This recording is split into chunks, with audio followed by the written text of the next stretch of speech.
Hello friends, welcome to my classroom online. આજથી આપણે એક સબ્જેક્ટ શરૂ કરવા જઈ રહ્યા છે, ઇકોનોમિક્સ. અને ઇકોનોમિક્સનો આપણો આ પહેલો લેક્ચર છે. આજે આપણે ઇકોનોમિક્સના બેઝિક્સ વિશે જાણકારી મેળવીશું. ઇકોનોમિક્સ શું છે, એનામાં કેટલા ક્વેશ્ચન પૂછાઈ શકે છે, કેવી રીતે તૈયારી કરવાની છે, એના વિશેની માહિતી મેળવીશું. અને એને કરંટ ટોપિક સાથે લિંક કરીને આપણે આગળ કેવી રીતે એનો ઉપયોગ કરી શકીએ એ પણ આપણે જોઈશું. તો પહેલો લેક્ચર છે, આખી ઇકોનોમિક્સની સિરીઝ ચાલશે. તમે એને જોડાયેલા રહેજો. ઇકોનોમિક્સ એક એવી વસ્તુ છે કે જ્યારે આપણે શબ્દ સાંભળીએ છીએ તો કદાચ કોમર્સના બેકગ્રાઉન્ડના સ્ટુડન્ટ્સ હોય તો એમના માટે જરા ફેમિલિયર શબ્દ હોય, પણ આર્ટ્સના સ્ટુડન્ટ હોય અથવા સાયન્સ બેઝડ જે લોકો સ્ટુડન્ટ હોય એમના માટે ઇકોનોમિક્સ એક નવી વસ્તુ હોય છે.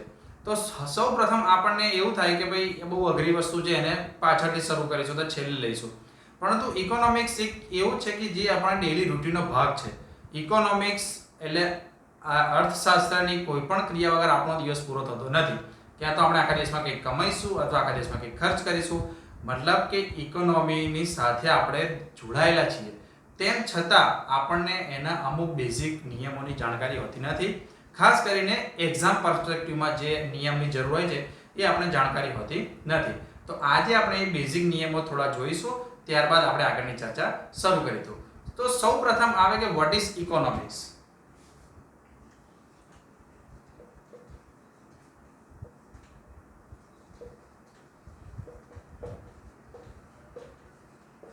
What is economy? ઇકોનોમિક છે શું? તો ઇકોનોમીની બહુ સિમ્પલ એક ડેફિનેશન છે કે પ્રોડક્શન, કન્ઝમ્પશન અને ડિસ્ટ્રીબ્યુશન ઓફ વેલ્થ. એને આપણે સાદી ભાષામાં કહીએ કે કોઈ પણ વસ્તુનું પ્રોડક્શન થાય, એનું કન્ઝમ્પશન થાય એટલે એને લોકો વાપરે, અને એના કારણે જે વેલ્થ છે એટલે જે સંપદા છે એનું ડિસ્ટ્રીબ્યુશન થાય. બરાબર છે? આમાં પ્રશ્ન આવે કે વેલ્થ. સૌપ્રથમ આપણે સમજવું પડે વેલ્થ એટલે શું છે. વેલ્થ, તો વેલ્થ નો આપણે ગુજરાતી મતલબ થશે સંપદા. સંપદા. વેલ્થ બે પ્રકારની હોય. એક હોય છે ટેન્જિબલ અને એક હોય છે ઇનટેન્જિબલ. એક હોય છે ટેન્જિબલ અને એક હોય છે ઇનટેન્જિબલ. ટેન્જિબલ એટલે એવી વસ્તુ, એવી સંપદા જે ભૌતિક રીતે આપણે જેને જોઈ શકીએ, જેને અડી શકીએ, જેને આપણે સ્પર્શ કરી શકીએ, મતલબ જેને આપણે ફિઝિકલી કોઈ વસ્તુ આપણે જેને જોતા હોય. જેમ કે એક્ઝામ્પલ તરીકે તમારું કોઈ ઘર હોય તો એ તમારું સંપદા છે, તમારી સંપત્તિ કહેવાય. પણ કેવી કહેવાય? ટેન્જિબલ. તમારી જોડે કોઈ સોનાની વસ્તુ હોય, ગોલ્ડ, જે તમે અડી શકો કે ભાઈ આ મારું છે, બરાબર છે, તો એ પણ તમારી સંપદા કહેવાય, સંપત્તિ કહેવાય. કેવી કહેવાશે? ટેન્જિબલ. બીજી આવશે ઇનટેન્જિબલ. ઇનટેન્જિબલ એટલે કેવી છે કે જે અડી ના શકાય, તમે એને ફીલ કરી શકો પણ એને ટચ ના કરી શકો. જેમ કે તમારી શિક્ષા, એજ્યુકેશન, બરાબર, તમારી હેલ્થ, આ પણ એક પ્રકારની સંપત્તિ છે. બરાબર, વેલ્થ કહેવાય. Health is wealth. તો જો તમે સ્વસ્થ નહીં હોય તો તમે કામ નહીં કરી શકો. જો તમે એજ્યુકેટેડ નહીં હોય તો તમે કામ નહીં કરી શકો. ઇકોનોમીમાં તમારું કોઈ કોન્ટ્રીબ્યુશન નહીં હોય, તમારો પ્રોગ્રેસ નહીં થઈ શકે. તો આને કહેવાય કોન્સેપ્ટ ઓફ વેલ્થ. વેલ્થ એટલે સંપદા. સંપદા બે પ્રકારની હોય, ટેન્જિબલ અને ઇનટેન્જિબલ. ટેન્જિબલ એટલે એવી કે જેને તમે ટચ કરી શકો, એક્ઝામ્પલ તરીકે ઘર છે, ગોલ્ડ છે. ઇનટેન્જિબલમાં આવશે એજ્યુકેશન અને હેલ્થ. તો આ રીતની જે સંપદા છે, વેલ્થ છે, એનું પ્રોડક્શન થાય, એનું કન્ઝમ્પશન થાય અને એનું ડિસ્ટ્રીબ્યુશન થાય. તો આ આખી પ્રક્રિયાને કહેવાય ઇકોનોમિક્સ. બરાબર છે? ઇકોનોમિક્સમાં બીજું કશું નથી આવતું. ઇકોનોમિક્સમાં ફક્ત આ જ આવશે.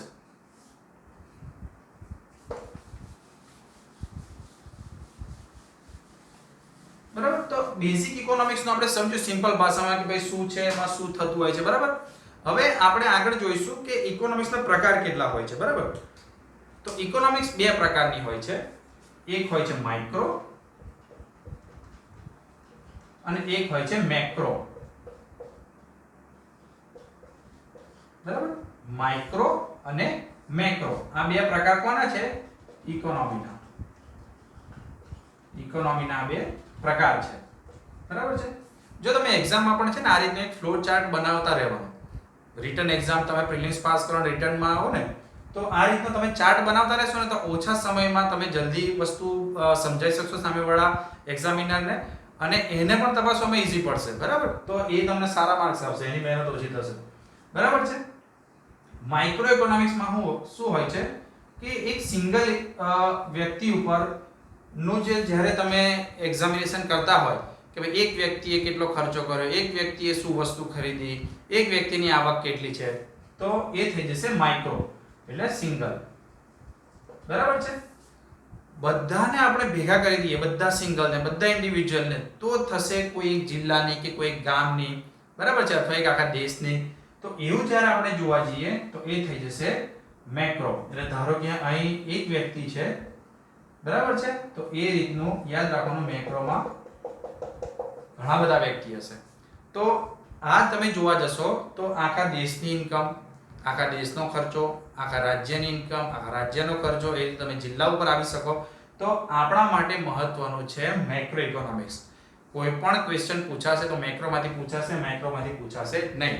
પણ એટલા માટે સમજાવ્યું કે તમને ખબર પડે કે ભાઈ આ છે, આ ઇમ્પોર્ટન્ટ નથી. આપણા માટે હંમેશા ને હંમેશા ઇમ્પોર્ટન્ટ છે મેક્રો ઇકોનોમિક્સ, બરાબર છે?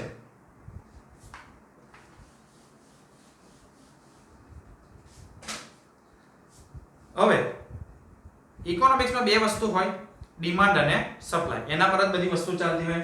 શું હોય? ડિમાન્ડ અને સપ્લાય. ડિમાન્ડ એટલે માંગ, સપ્લાય એટલે આપૂર્તિ, બરાબર છે? તો બજારમાં તમે કોઈ પણ વસ્તુ લેવા જાઓ, બરાબર છે, તો આ બે જ વસ્તુ ઉપર ડિપેન્ડન્ટ હશે, બરાબર? કે જો એની ડિમાન્ડ હશે તો એનો સપ્લાય થશે, અને જો એનો સપ્લાય ઓછો થશે તો એનો ભાવ વધી જશે, બરાબર? આ આખી વસ્તુ શું છે હું તમને સમજાવું, ફક્ત એટલું સમજી લો કે ડિમાન્ડ અને સપ્લાય ઉપર આ આખી ઇકોનોમી, મેક્રો ઇકોનોમી ટકેલી છે, અને આપણે મેક્રો ઇકોનોમી ભણવાની છે ડિમાન્ડ અને સપ્લાયના આધારે, બરાબર છે? તો આ વસ્તુ થઈ બેઝિક કે આપણે શું ભણવાના છીએ. અને જો આ બધા નિયમ એવા છે, બેઝિક નિયમો વિશે જાણકારી જરૂરી છે, નહીં તો થશે શું કે તમે કોઈ પણ એક્ઝામમાં જ્યારે ફેરવીને ક્વેશ્ચન કોઈ પૂછાશે તો તમે એ સોલ્વ કરી શકશો નહીં.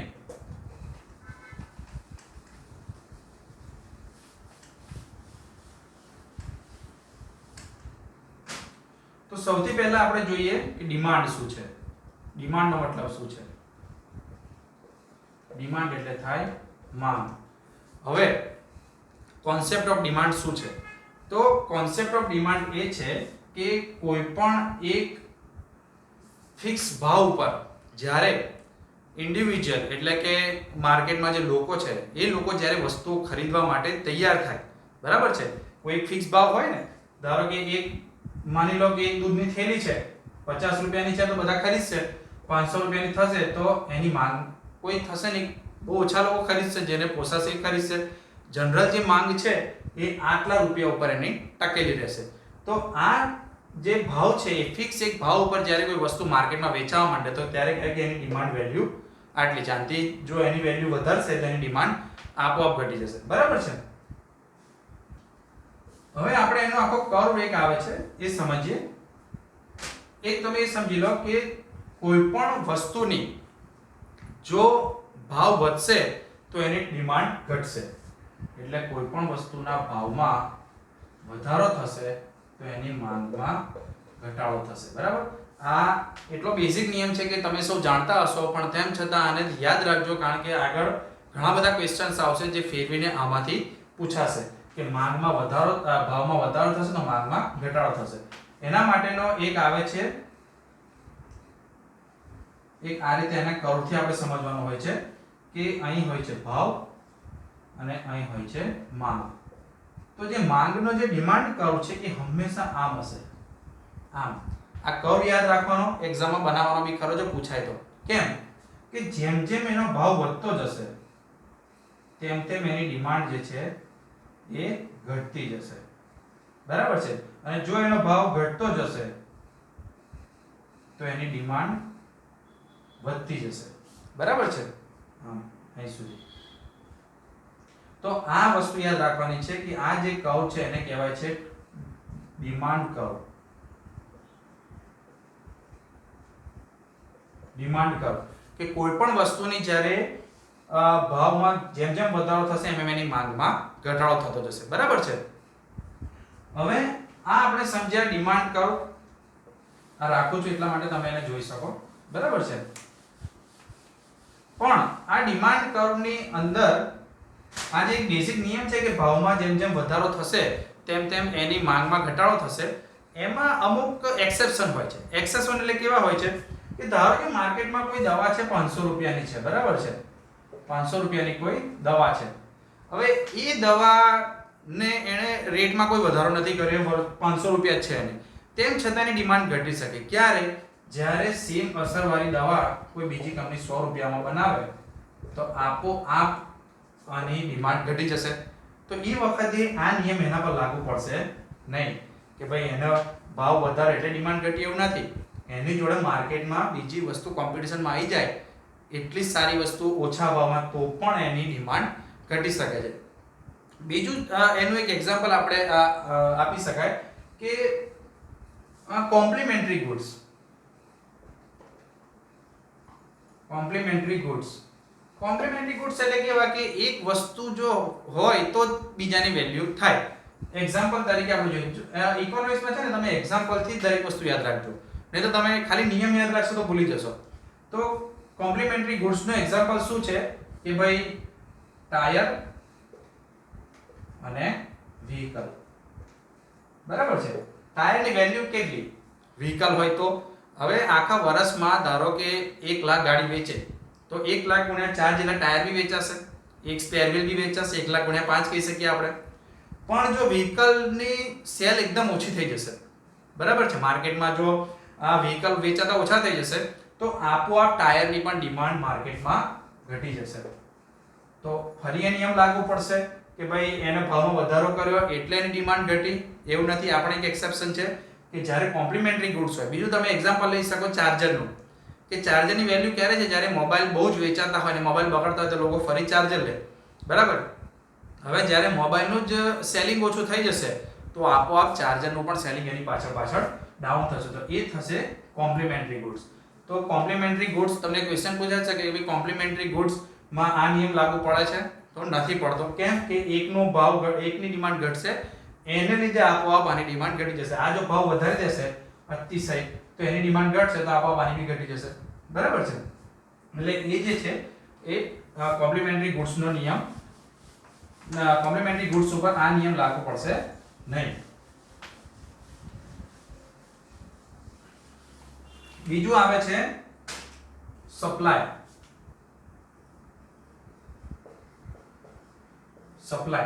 સપ્લાયનો નિયમ શું કહે છે? સપ્લાયનો નિયમ એવું કહે છે કે જ્યારે કોઈ ફિક્સ કિંમત ઉપર કંપની અથવા કોઈ ઇન્ડિવિજ્યુઅલ કોઈ વસ્તુ વેચવા માટે માર્કેટમાં મૂકે તો એ જે ફિક્સ ઇન્કમ એને જે કમ્ફર્ટેબલ હોય એ જે એમઆરપી ઉપર એ વેચવા માટે મૂકશે તો એની સપ્લાય વેલ્યુ થશે. બરાબર છે કે ભાઈ આટલી વેલ્યુ પર મારે વેચવું છે, આનાથી ઓછામાં મને વેચવું નથી.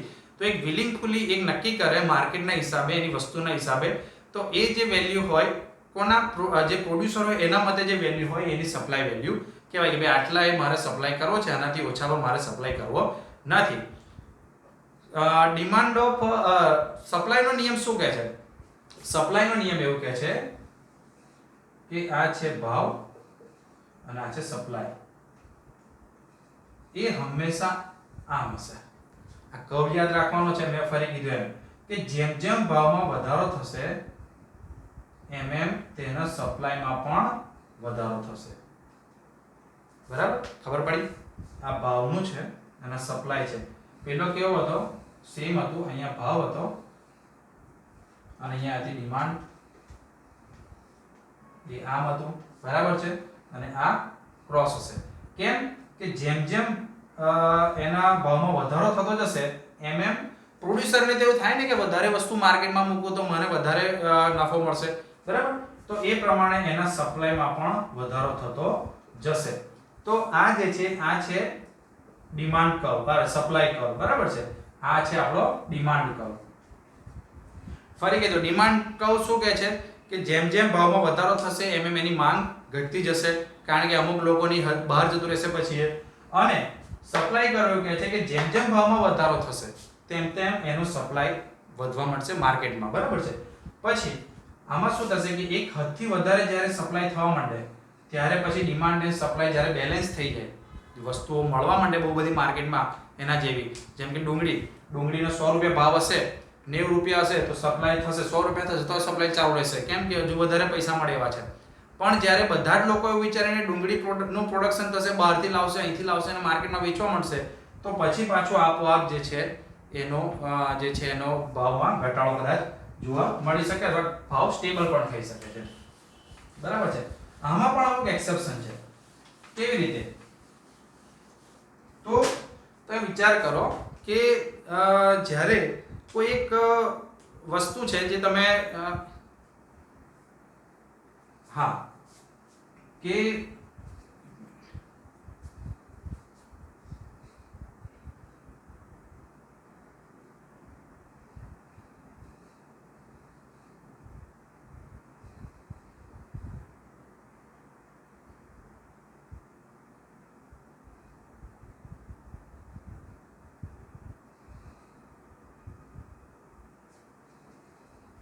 ઓકે, તો સપ્લાયમાં એવું થશે કે જરૂરી નથી કે એનો ભાવ વધારે હશે તો જ એનો સપ્લાય વધશે. ધારો કે કોઈ એકને બદલે કોઈ કંપની 2 મશીન લગાવ્યા તો પણ એના સપ્લાયમાં વધારો થઈ જશે, ભલે ભાવ એને એટલો જ છે માર્કેટમાં. બીજું ટેકનોલોજી સારી આવે તો જેમ પહેલા આપણે પ્રોડક્શનમાં વાર લાગતી હતી, હવે ફાસ્ટ પ્રોડક્શન થશે. ત્રીજું આવશે ઇલેક્ટ્રિસિટી. પહેલા ધારો કે 10 કલાક વીજળી મળતી હોય કોઈ જગ્યાએ ને ત્યાં પ્રોડક્શન થતું હોય, ત્યાં હવે 24 કલાક જો વીજળી મળવા માંડે તો એનો સપ્લાય વધશે, પ્રોડક્શન વધશે. એટલે બીજું ઇનપુટ કોસ્ટ જો ઘટશે, ઓછા પૈસે લેબર મળવા માંડશે, ઓછા પૈસે રો મટીરીયલ મળવા માંડશે, તો પણ એનો જે છે એ પ્રોડક્શનમાં તરત વધારો જોવા મળશે, સપ્લાયમાં તરત વધારો જોવા મળશે, ભલે ભાવ એનો એટલો જ હશે તો પણ, બરાબર છે. હવે આ આપણે જોયું ડિમાન્ડ અને સપ્લાયની બેઝિક. હવે આપણે જોઈશું ગુડ્સ કેટલા પ્રકારનો હોય છે? તો ગુડ્સ 3 પ્રકારનો હોય છે.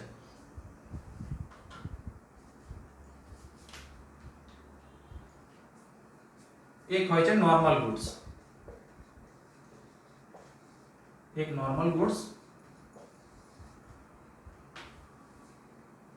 બીજું હશે ઇન્ફિરિયર ગુડ્સ અને ત્રીજું હશે ગિફિંગ ગુડ્સ. નોર્મલ ગુડ્સ કોને કહેવાય? તો નોર્મલ ગુડ્સ એટલે એવું ગુડ્સ કે જે ઇન્કમ વધવાની સાથે જેની ડિમાન્ડ વધે. યાદ રાખવાનું, ઇન્કમ વધશે તો એની ડિમાન્ડ પણ વધશે. કેવું? એક્ઝામ્પલ તરીકે તમે જુઓ, ધારો કે i20 કાર છે, બરાબર? i20 કાર, જેમ આવક વધશે એમ પહેલો વિચાર હશે કે આપણે લઈએ ગાડી, કોઈ સારી એવી ગાડી લઈએ, તો ગાડીની ડિમાન્ડ આવક વધવાની સાથે વધશે. બીજું એક્ઝામ્પલ તમે લઈ શકો સર્વિસ સેક્ટરમાંથી ટુરિઝમ. જેમ ઇન્કમ વધશે એમ એ લોકો બધાને એવું થશે કે ભાઈ આપણે ચલો ફરવા જઈએ, તો ઇન્કમ વધવા સાથે જેની ડિમાન્ડ વધે એ બધા આવશે નોર્મલ ગુડ્સ. બીજા આવશે ઇન્ફિરિયર ગુડ્સ. ઇન્ફિરિયર ગુડ્સ એટલે એવા ગુડ્સ કે ઇન્કમ વધવા સાથે જેની ડિમાન્ડ ઘટે. આ ઇન્કમ વધવા સાથે ડિમાન્ડ ઘટશે. એવા કયા ગુડ્સ છે? ફોર એક્ઝામ્પલ ટાટા નેનો, બરાબર છે.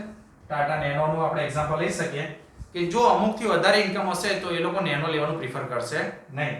નેનો ફેલ જવાનું એક કારણ આ જ છે કે 2 મિનિટ તમને વચ્ચે વાત કરું કે ટાટા કંપનીનો આશય બહુ સારો હતો કે ભાઈ દરેક વ્યક્તિ સુધી ગાડી પહોંચી શકે ઇન્ડિયામાં, પણ એક વસ્તુ એ લોકો મિસ કરી ગયા કે ઇન્ડિયાની અંદર ગાડી હોવી એ પ્રેસ્ટીજની વસ્તુ છે, સામાજિક સોસાયટીમાં એક સ્ટેટસની વસ્તુ છે ગાડી હોવી ઇન્ડિયામાં.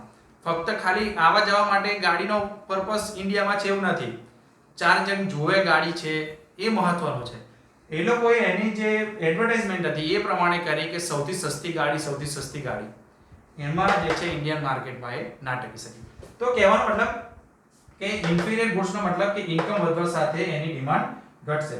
ગિફિંગ ગુડ્સ એટલે કેવા ગુડ્સ આવશે? ગિફિંગ ગુડ્સ એટલે એવા કે જે ઇન્કમ વધવા સાથે ડ્રાસ્ટિકલી એની ડિમાન્ડ ઘટશે. એક્ઝામ્પલ તરીકે જુવાર છે, બાજરી છે, બરાબર છે.